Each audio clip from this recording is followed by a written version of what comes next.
এর আগে শনিবার সন্ধ্যায় আওয়ামী লীগের সাবেক সাধারণ সম্পাদক ও জনপ্রশাসন মন্ত্রী সৈয়দ আশরাফুল ইসলামের মরদেহ ঢাকায় আনা হয়। বাংলাদেশ বিমানের একটি ফ্লাইটে তার মরদেহ ব্যাংকক থেকে বিমানবন্দরে আসে। ভিভিআইপি টার্মিনালে মরদেহ গ্রহণ করেন দলের সাধারণ সম্পাদক ওবায়দুল কাদের। পরে মরদেহ নিয়ে যাওয়া হয় বেইলি রোডের সরকারি বাসভবনে। সৈয়দ আশরাফের মরদেহ বহনকারী বিমান যখন ঢাকার আকাশ সীমায় পৌঁছায় তখন দিনের আলো ফুরিয়ে আঁধার নেমে এসেছে। প্রধানমন্ত্রী শেখ হাসিনার ঠিক করে দেয়া মেঘদূত নামের বাংলাদেশ বিমানে চড়ে নিজ ভূমিতে ফিরে আসলেন আশরাফ, না ফেরা দেশের যাত্রী হয়ে। ভিভিআইপি টার্মিনালে প্রিয় নেতাকে দেখার জন্য অপেক্ষা করছিলেন দলের সিনিয়র নেতারা। বিমান থেকে নামিয়ে আনা হলো মরদেহ বহনকারী কফিন। নিজেদের কাঁধেই প্রিয় নেতার কফিন তুলে নিলেন সহকর্মীরা। লাশবাহী ফ্রিজিং গাড়িতে কফিন তোলার আগে সৈয়দ আশরাফকে ফুল দিয়ে শ্রদ্ধা জানানো হয়। পরে গাড়ি ছুটে চলে রাজধানীর বেইলি রোডে তার সরকারি বাসভবনের দিকে। সন্ধ্যা 7টা নাগাদ সেখানে তার মরদেহ পৌঁছায়। এখানে দলের বিভিন্ন স্তরের নেতাকর্মীদের পাশাপাশি পরিবারের সদস্যরাও তার জন্য অপেক্ষা করছিলেন। ওই সরাসরি মধ্য দিয়ে অনেক কাজ হতো। আমি মনে করি তাকে হারিয়ে বাংলাদেশের রাজনীতি একটা বড় ধরনের শূন্যতা সৃষ্টি হলো। উনি কর্মী দরদি নেতা ছিলেন, সাহসী নেতা ছিলেন, সৎ চরিত্রবান নেতা ছিলেন। তার মতো নেতা আওয়ামী লীগে আর হবে কিনা আমার সন্দেহ রয়েছে। আমি তার আত্মার মাগফিরাত কামনা করি। সৈয়দ আশরাফের মতো নির্লোভ রাজনীতিবিদকে হারিয়ে দলীয় নেতাকর্মীরা আবেগ আপ্লুত হয়ে পড়েন। শেষবারের মতো তাকে দেখতে এসে অনেকে হয়ে পড়েন বাকরুদ্ধ। যে কোনো একটা পরিস্থিতির মধ্যেও তার যে অসাধারণ একটা সেন্স অফ হিউমার ছিল, সেটি দিয়ে পুরো পরিস্থিতিটাকে একটা সামাল দেয়া, অনেক কষ্টের সময়ে দেখেছি পাশ থেকে। অহিংস বন্ধুত্বপূর্ণ রাজনীতি, তার কাছে এ সম্বন্ধে অনেক ভালো ভালো সংবাদ ব্যাপার ছিল। যারা সেই সময় নিয়ে তার কাছে শুনেছে, তারা সেগুলো মনে রাখলে দেশের অনেক উন্নতি হবে।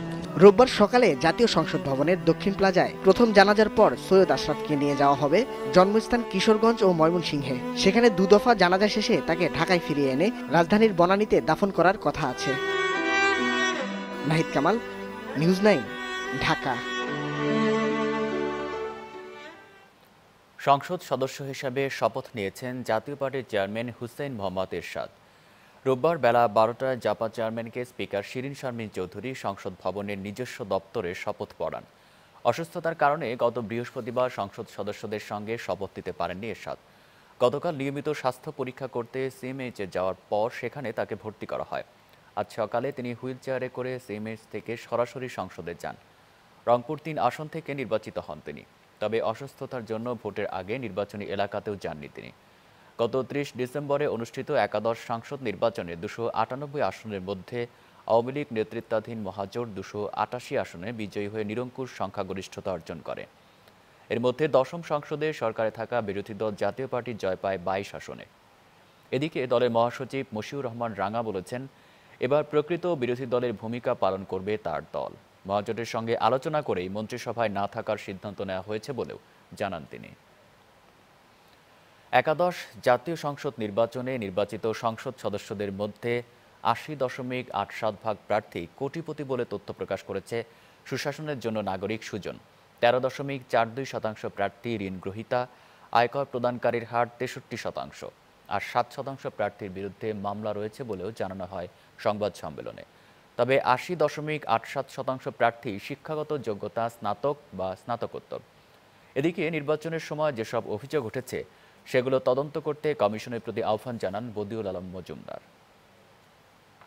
একটা বিষয় আমরা লক্ষ্য করেছি, যেখানে ঢাকা রিপোর্টার্স ইউনিটি মিলনায়তনে একাদশ জাতীয় সংসদ নির্বাচনে বিজয়ীদের তথ্য উপস্থাপন করে সুশাসনের জন্য নাগরিক সুজন। আমরা জাতীয় ঐক্যফ্রন্ট ও বাংলাদেশ নবনির্বাচিত 298 জন সংসদ সদস্যের মধ্যে 244 জনের সম্পদ কোটি টাকার উপরে বলে জানান সুজনের সমন্বয়কারী দিলীপ কুমার সরকার। এদের মধ্যে 40 জনের রয়েছে কোটি টাকার উপরে ঋণ, আর 182 জনের পেশা ব্যবসা। নবনির্বাচিত সাংসদদের মধ্যে প্রায় 81% শিক্ষাগত যোগ্যতা স্নাতক ও স্নাতকোত্তর। এই নির্বাচনের মধ্য দিয়ে বাংলাদেশের রাজনৈতিক দলগুলোর মধ্যে শক্তির ভারসাম্যহীনতার পরিবেশ সৃষ্টি হয়েছে। তবে সুস্থ ধারা রাজনীতির জন্য সকল রাজনৈতিক শক্তির সহাবস্থান যেমন প্রয়োজন, তেমনি প্রয়োজন ভারসাম্যেরও।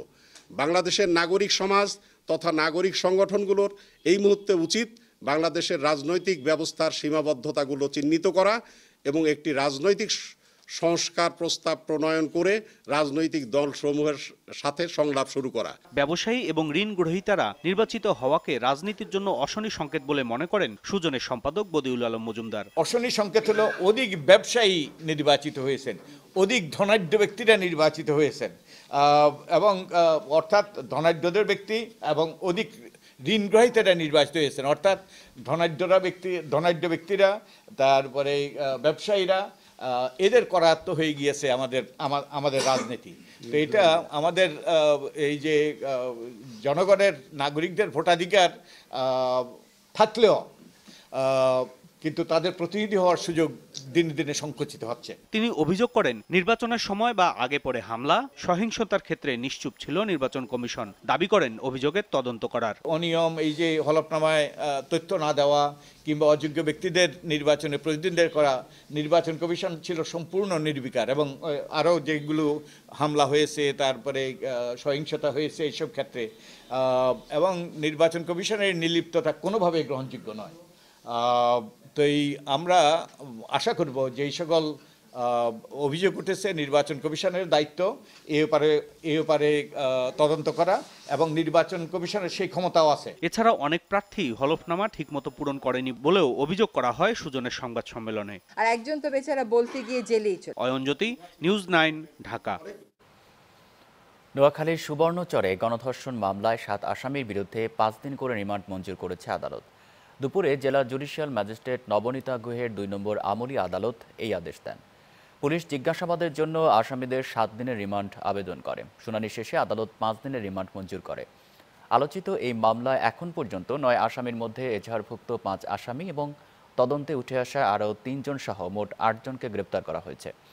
ভোরে ফেনী জেলার সুলতানপুর এলাকা থেকে এজাহারভুক্ত আরও 1 আসামি সালাউদ্দিনকে গ্রেপ্তার করা হয়। রিমান্ড পাওয়া 7 জন হলেন সোহেল, স্বপন, বেচু ও বাসু এবং তদন্তে উঠে আসা আসামি সাবেক ইউপি সদস্য রুহুল আমিন, জসিমউদ্দিন ও হাসান আলী ভুলু। সুবর্ণচরের ঘটনার প্রতিবাদে এবং এর সঙ্গে জড়িতদের দৃষ্টান্তমূলক শাস্তির দাবিতে নোয়াখালীর সুবর্ণচরে মানববন্ধন ও সমাবেশ হয়েছে। রাজধানীর উত্তরার আজমপুরে বকেয়া বেতন, ন্যূনতম মজুরি সহ বিভিন্ন দাবিতে সড়ক অবরোধ করে রাখেন গার্মেন্টস শ্রমিকরা। দুপুরের পর আজকের মতো আন্দোলন স্থগিত করে তারা। সকাল 8:30 থেকে উত্তরার 5-6টি গার্মেন্টসের শ্রমিকরা অবরোধ শুরু করে। অবরোধের কারণে টঙ্গী, গাজীপুর এবং উত্তরা ও বনানীর বিমানবন্দর সড়কে তীব্র যানজট সৃষ্টি হয়।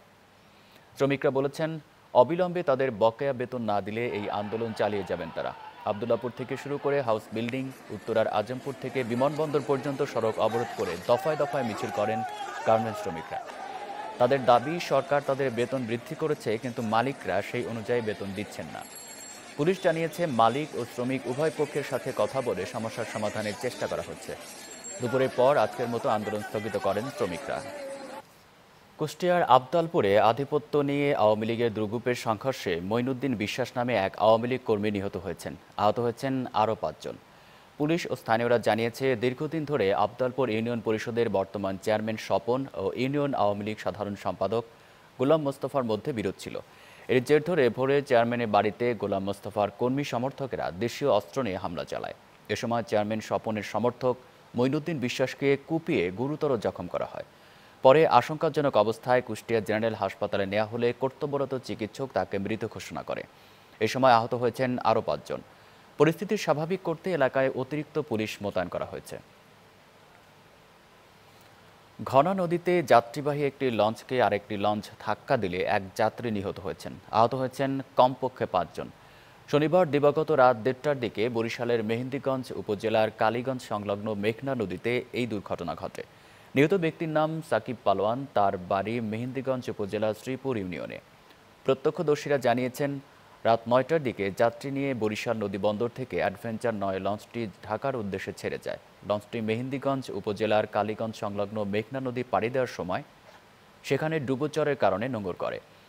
গত রাত 1:30টার দিকে বরগুনা থেকে ঢাকাগামী এমভি সুন্দরবন 6 নামে আরেকটি লঞ্চ একই এলাকা দিয়ে যাচ্ছিল। এ সময় অ্যাডভেঞ্চার 9 লঞ্চের মাঝ বরাবর ধাক্কা দেয় সুন্দরবন 6।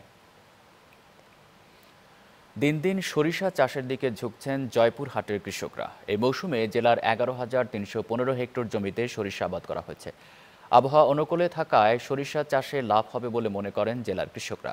এছাড়া এখানকার উৎপাদিত সরিষা দেশের ভোজ্য তেলের চাহিদা পূরণে গুরুত্বপূর্ণ ভূমিকা রাখবে বলে মনে করছে জেলা কৃষি বিভাগ। জয়পুরহাট প্রতিনিধি লালন হোসেনের রিপোর্ট, জানাচ্ছেন তৌহিদুর রহমান। হলুদ সরিষা ফুলে ছেয়ে গেছে জয়পুরহাটের দিগন্তজোড়া মাঠ। বাতাসে শোভা পাচ্ছে সরিষা ফুলের দুলনি, ভেসে আসছে সৌরভ আর মৌমাছির গুঞ্জন। এ মৌসুমে আগে যেখানে শুধুই আলুর চাষ করতে দেখা যেত, সেখানে এখন আবাদ হচ্ছে সরিষা। গেল বছরের তুলনায় এবছর সরিষার আবাদও হয়েছে বেশি।